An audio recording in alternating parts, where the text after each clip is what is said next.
Assalamualaikum warahmatullahi wabarakatuh. Halo guys, kembali lagi bersama saya Bobby Harriet. Kali kita akan komentari video dari Didi Juli ya, yang judul apa nih ya?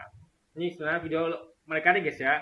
Itu ulang-ulang aja gitu topiknya kan. Jadi baik itu Luis Prasetyo, Didi Juli, Pil Pahit, Tamparagi, itu aja topiknya gitu kan. Jadi judulnya itu Nandar ngawur, Ustadz Munzir bilang sesat, Waloni ngegas, Ucupi ketawa ngakak. Kita akan langsung tonton videonya, habis itu kita komentari guys.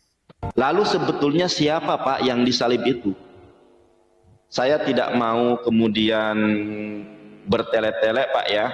Kita langsung buktikan Pak ya.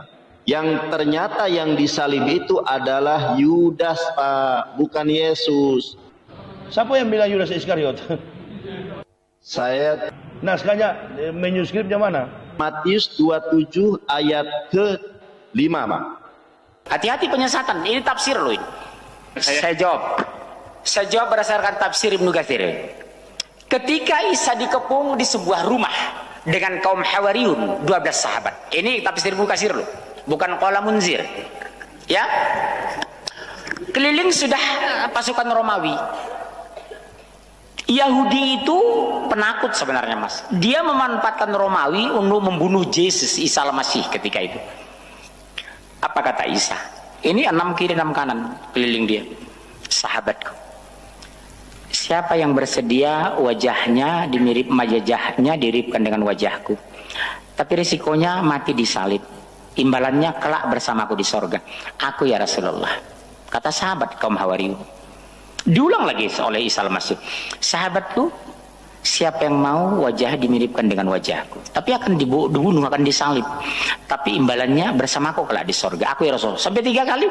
Begitu langsung dimiripkan wajahnya, Isa Al-Masih diangkat, ruh dan jasadnya ke langit. Dikepunglah rumah, ditangkaplah yang tadi. Tidak ada kewajiban kita mengimani siapa yang disalib ini, Yudas Iskariot atau tidak. Kewajiban iman kita hanya 2, bahwa yang disalib bukan Isa. Yang kedua, yang disalib kaum Hawariyun. Yang mengatakan Yudas Iskariot itu berpeluang dari Israeliat, ilmu dari Yahudi, informasi dari Yahudi. Aduh, entai kadang-kadang ya. Oke, ntar saya bahas dulu guys. Ini udah pernah saya sampaikan di video yang lain gitu kan. Jadi gini ya. Dalam Islam itu jelas-jelas di Quran itu dikatakan bahwa yang disalib bukan Yesus ya. Itu pasti, itu suatu kepastian bahwa yang disalib itu bukan Yesus. Tapi perkara siapa yang salib itu tidak disebutkan di Quran. Nah, untuk itu masih ada ruang untuk perdebatan. Dan itu bukanlah suatu masalah. Ya.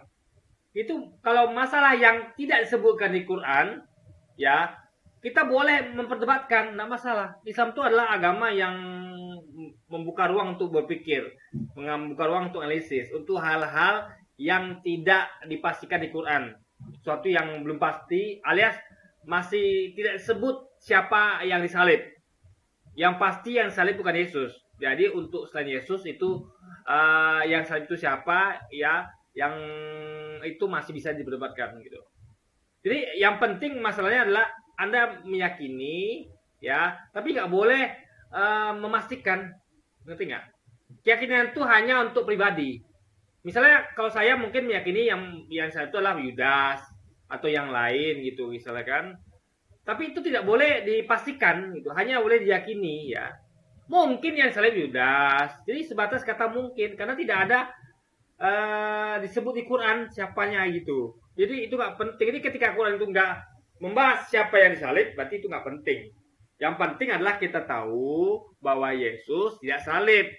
Yang salib bukan Yesus, artinya penebusan dosa tidak ada guys. Karena itu logis sekali. Kenapa? Karena semua manusia itu bertanggung jawab atas dosanya masing-masing. Kita yang berbuat, ya kita tanggung jawab. Jangan orang lain yang tanggung jawab. Itu aneh sekali logikanya. Di dunia aja ada namanya hukum. Siapa yang salah, dia dihukum. Itu namanya keadilan, justice. Jadi ketika ada yang salah, ya dia dihukum. Ketika ada yang bersalah, dia nggak dihukum, tapi timpa orang lain, itu namanya ketidakadilan.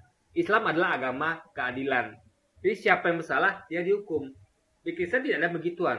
Kristen itu siapa yang bersalah, yang dihukum siapa? Yesus yang nebus gitu. Ini tidak adil guys, dan tidak masuk akal. Oke, jadi mungkin sekian dulu aja video kita kali ini, dan sampai jumpa lagi di video-video selanjutnya. Wassalamualaikum warahmatullahi wabarakatuh guys.